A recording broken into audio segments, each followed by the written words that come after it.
turejesha kwenye siasa za udikteta. Number 1.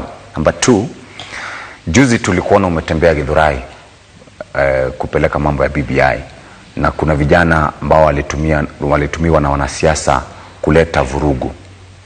Vile vile mlikuwa Kisii juzi pamoja na naibu rais, na viongozi wakarushiana cheche za maneno na pia kutaka kulimana mangumi. Labda maswali hayo mawili kama kiongozi una msimamo gani? Msimamo gani? Ningependa kusema yale ambayo yanaendelea hairidhishi na haifurahishi watu.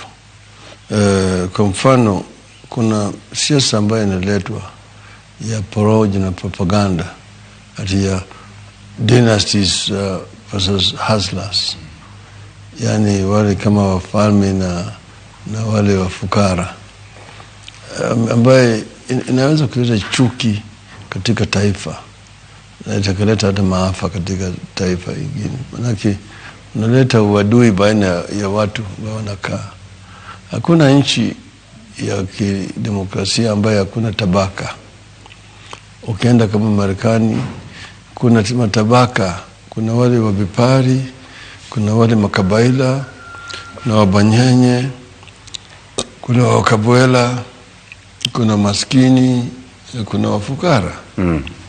Lakini yale ambayo yanafanyika ni kujaribu kusaidia watu katika jamii ili tofauti ipunguzwe baina ya hizi matabaka mbalimbali na kadhalika, lakini sio kueneza chuki ambayo inaweza kuleta vita baina ya watu.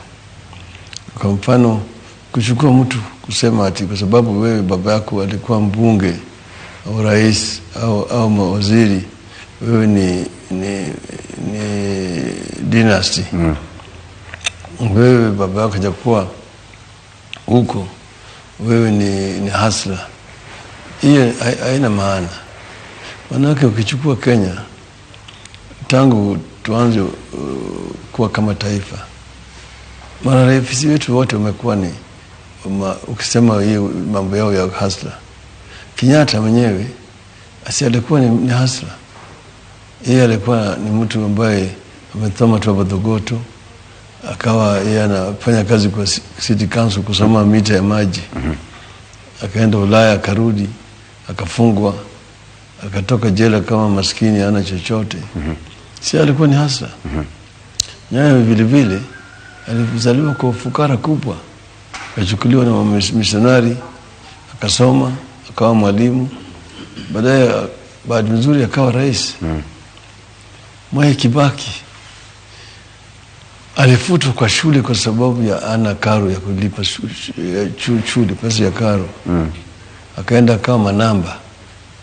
Baadaye akapata pesa, akarudi akalipa karo ya shule, akasoma. Si ni hustler? Ni kitu gani ambayo naambiwa sisi hapa sasa hata hustler anaweza kuongoza? Wale ambao wameongoza mpaka leo, ukiwacha Uhuru nje, watu wametoka kwa ufukara yote.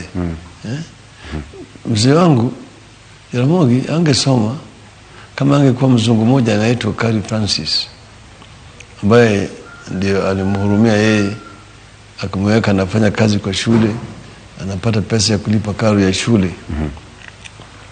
Na baadaye akawa mwalimu, baadaye akawa mpigania uhuru, na amekuwa makamu wa rais ya taifa hili kwa mwaka moja na miezi 6 peke yake. Hiyo utaita ni dynasty. Na mimi nitakuwa ni dynasty.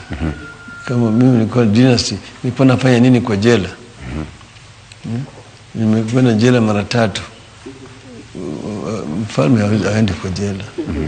Ya pili, umeongea juu ya mambo ya hii imefanyika juzi. Yale chuki ambao naona inaweza kuleta mambo mabaya zaidi. Manake kama mtu anaongea, hata kama wewe ukubaliana na yale ambayo anasema, subiri yako, wewe utajibu. Utapata nafasi ya kujibu.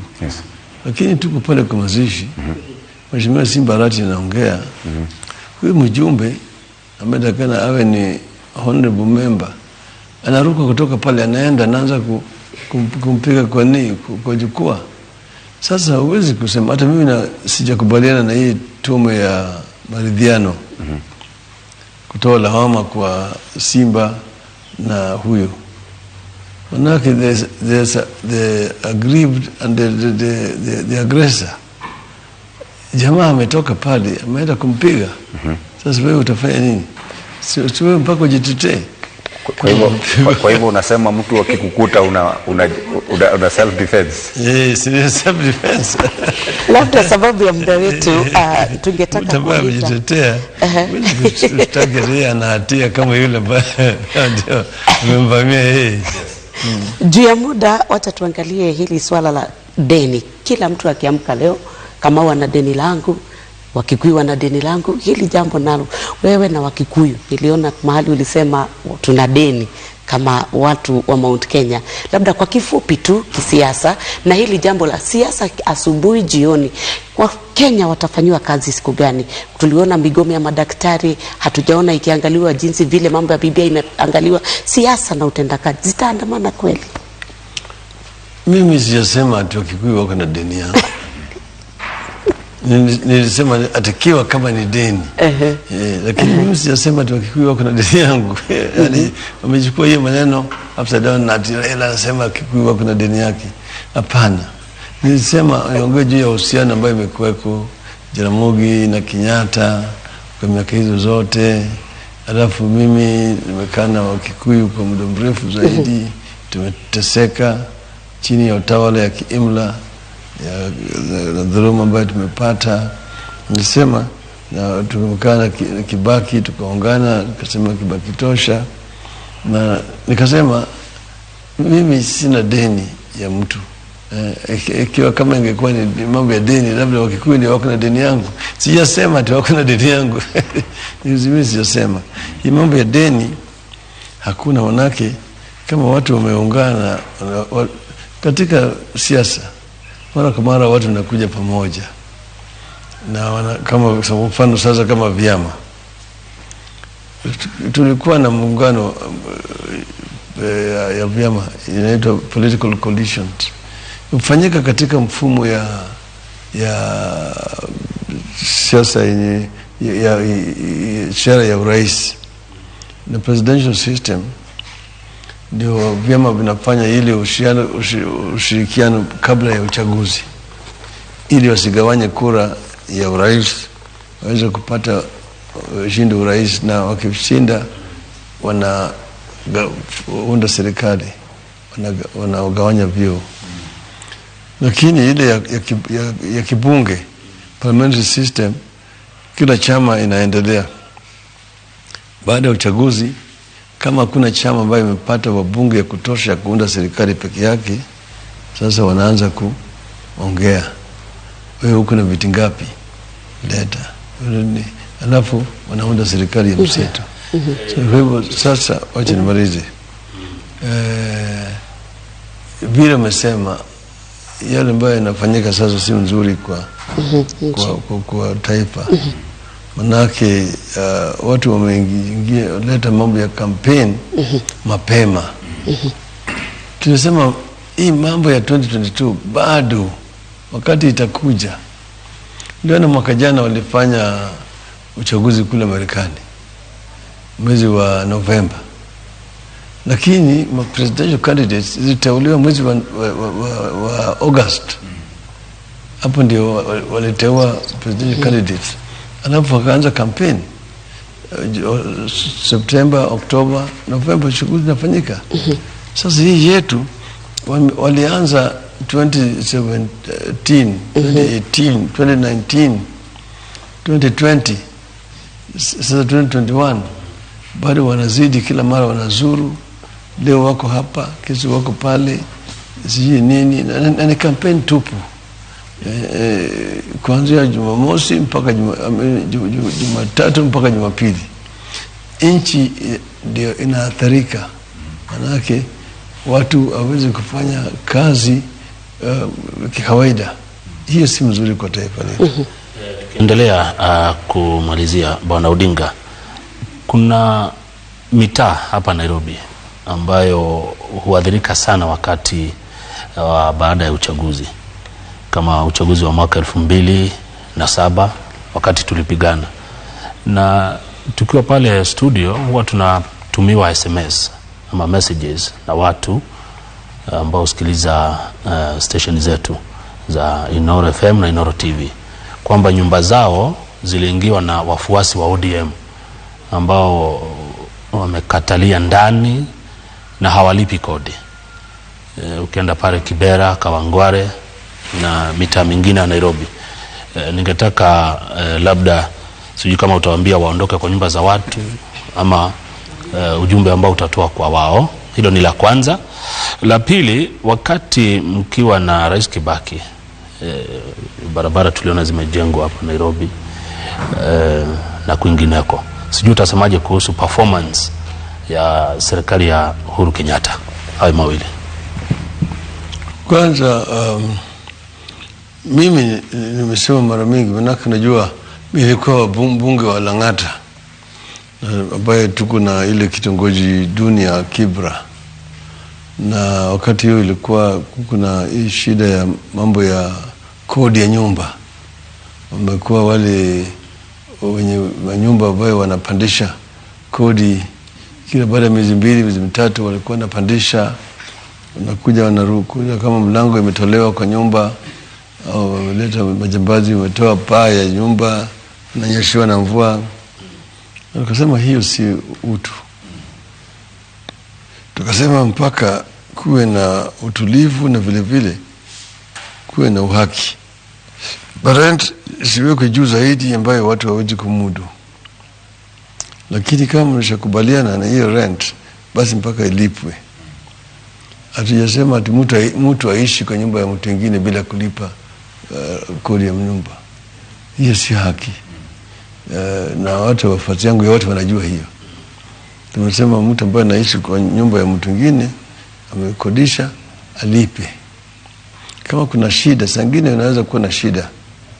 Labda wewe ulipoteza kazi yako, labda uko na gharama mingi ya ugonjwa, kifo. Mnakubaliana ati tafadhali mwezi hii siwezi kulipa, nitalipa mwezi ujao. Inasemekana ni wafuasi wa wamekatalia kwa nyumba za watu tangu uchaguzi wa 2007. Waliingia wakasema hatulipi, hii nyumba ni yetu. Na hiyo kidogo huwa inaleta uoga kwa Wakikuyu. Unaogopa utawala wako. Hiyo ni kazi ya serikali sasa. Manake katika ile pale iko na chief iko na dio na ni wote wako. Hiyo ni kazi yao. Haya. Kisha kama sheria inafuatwa. Performance ya hii serikali ya Uhuru ukilinganisha na wakati wenu wa nusu mkate. Unajua sisi ndio tulijaribu sana. Manake serikali yetu ndio ilikuwa ni kubwa. Manake ilikuwa ni mseto. Akawa niko na waziri 21 na Kibaki yako na 21. Lakini hiyo serikali ilifanya kazi kwa kasi, na kazi ambayo tulifanya ilionekana. Manake kulikuwa hakuna ulegevu, na vile vile tuliweka mkakati kwa waziri. Kwanza tulipoingia tulichukua mawaziri wote kwa mafunzo ya wiki moja pale ambayo tulikuwa kule katika Institute of Monetary Studies. Pale ambayo tulikuwa tunawaelimisha mabadiliko ya sera na yale ambayo tulikuwa nataka yafanyike katika hiyo miaka 5 yote. Na kila waziri alikuwa na jukumu lake. Na tukaweka vile vile kiwango ya kupima utendakazi ambayo ilikuwa ni performance contracting. Kila waziri alikuwa mpaka aweke sahihi vile yeye atafanya kazi, na permanent secretary yake na wafanyakazi wote wa wizara. Na tulikuwa tunafanya ukaguzi.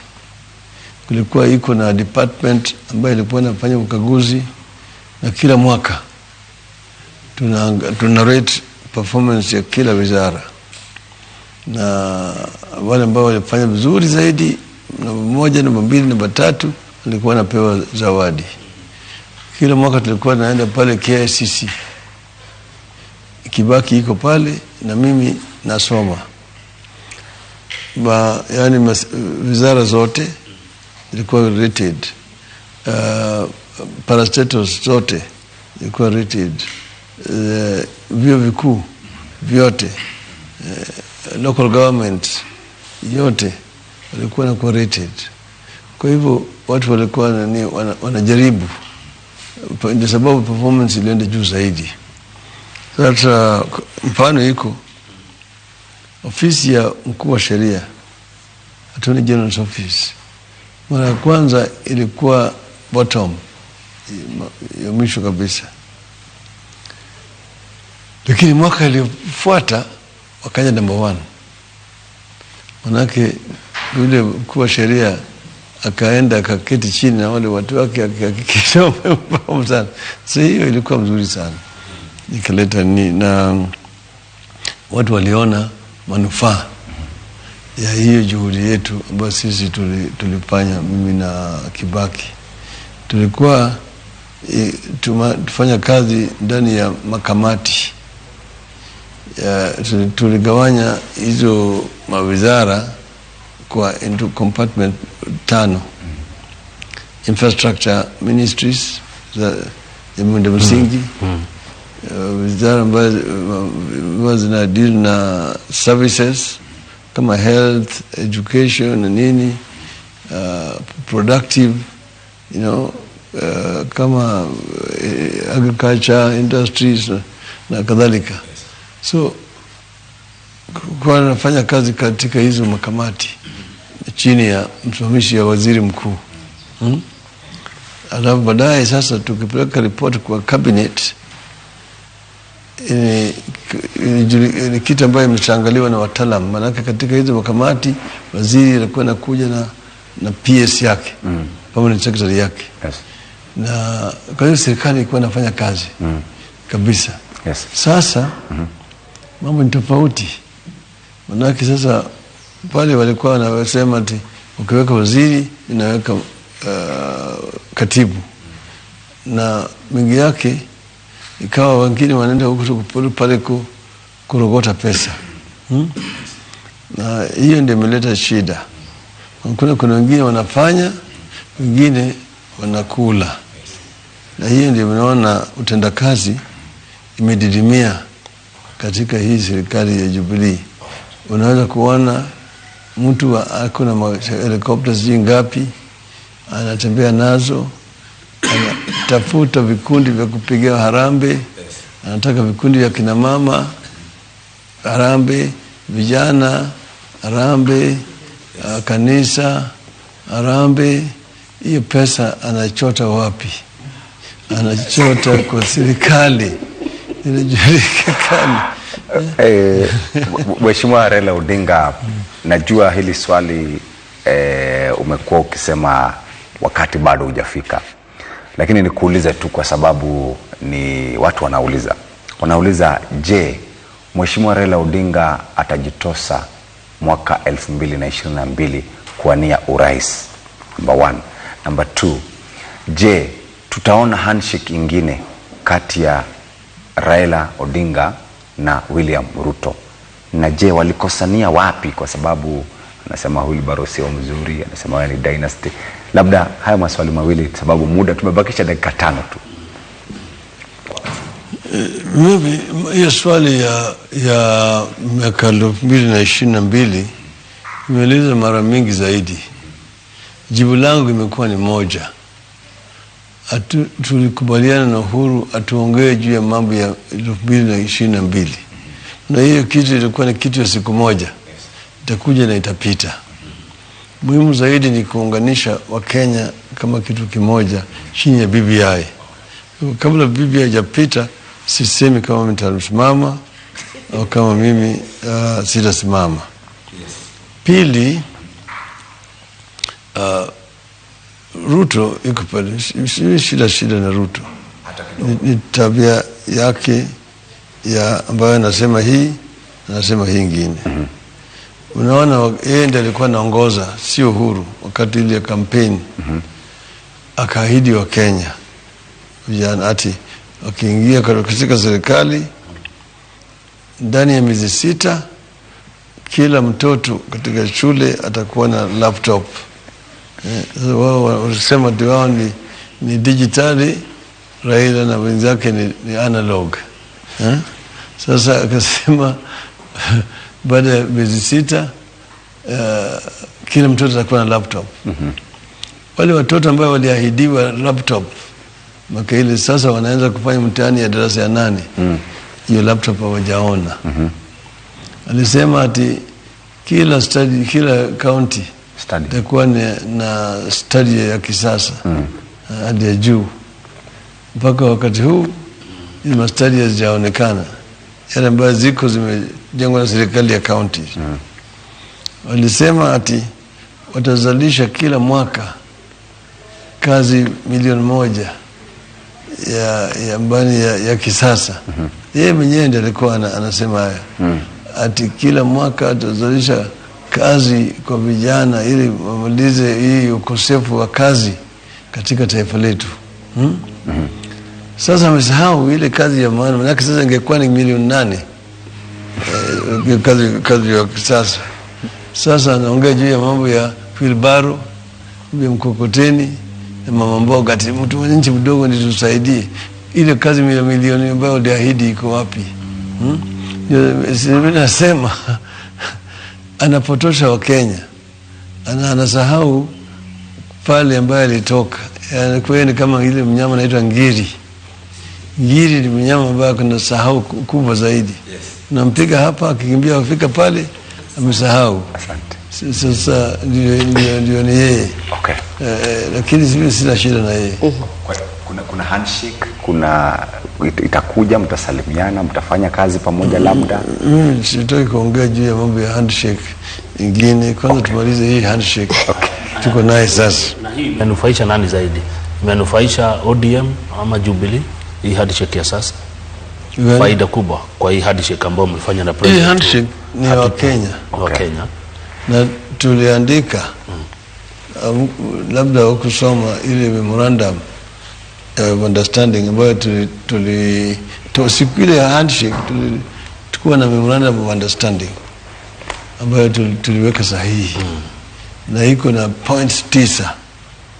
Moja yao ni juu ya mambo ya national ethos. Ingine ni juu ya mambo ya kupigana ukabila, kuliza ubaguzi ya kabila katika taifa letu. Ingine ni ufisadi kubwa sana. Ingine ni mambo ya kura, wizi ya kura. Na vita ambayo inatokea na baada ya kila uchaguzi. Okay? Kwa hivyo zote zinakuja. Ingine ni ukosefu ya kazi kwa vijana, kwa faida ni kwa Kenya. Na kwa akina mama. Ili vile akina mama waweze kupata haki yao. Na yote unaona zimewekwa ndani ya BBI. Haya, Nyoks. Asante sana. Mimi nachukua fursa hii niseme tumeshukuru kwa muda wako, sababu wa muda wetu nao umetupa kisogo. Inabidi turudi pande nyingine ya studio. Tukipata nafasi nyingine tutakualika, na tumefurahi umeongea na watu wa Mlima Kenya na wa Kenya kwa jumla. Asante sana mheshimiwa Raila. Nataka kusema kitu moja. Wakati nilikuwa waziri wa barabara na ujenzi, nilikuwa mimi na bomoa manyumba ambazo zilikuwa pale, barabara zilikuwa natarajiwa kujengwa.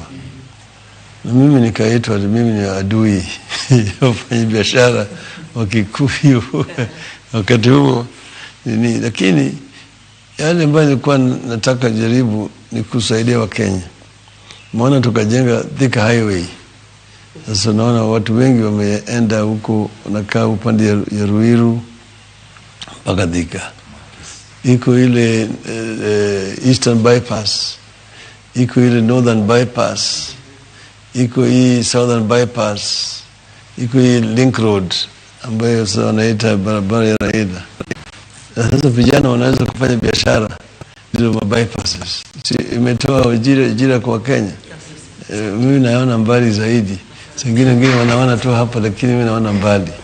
Nataka kutoa shukrani sana kuongea na nyinyi, kuongea na Mlima Kenya kupata fursa. Mimi nataka kuambia tuko pamoja napiga mbio la mgambo kuambia kwamba kumepambauka. Asante. Kumekucha. Asante. Amukeni tuende kazi. Ni gatho cia mwanya muno. Asante sana. Kuma guku mwena wa Karen tuma imwe kwemwe tugukaga kuria kwa Inoro TV oro ndomwe na Inoro FM. Twina njamba cia hinya tuma na GVN 048 kama wa Kangethe na ni tuma na njamba ya mia igwetwo Jeff Kuria. Aria mama mwena uri ungi wa studio wa biwa muturi gatho cia mwanya ni nyitaniri waku ona fundi aitwa mitambo andu aitwa horia bica. Asante ni kuma guku mwena wa Karen. We love you. Nijitagwo Nyokso Wakata. Nijitagwo Jeff Kuria. Nwariganiro ni riri. Ni mundu witagwo Dennis Onyango. Oh. Dennis Onyango, Dennis Onsarigo, na Winnie Odinga. Thank you very much. Na mama Aida Odinga ni atuhesha aiguku. Bago twashokia gatho muno. Asante sana. Oh yes, asante. Thank you very much. Thank you very much. Tukutane kwa nene.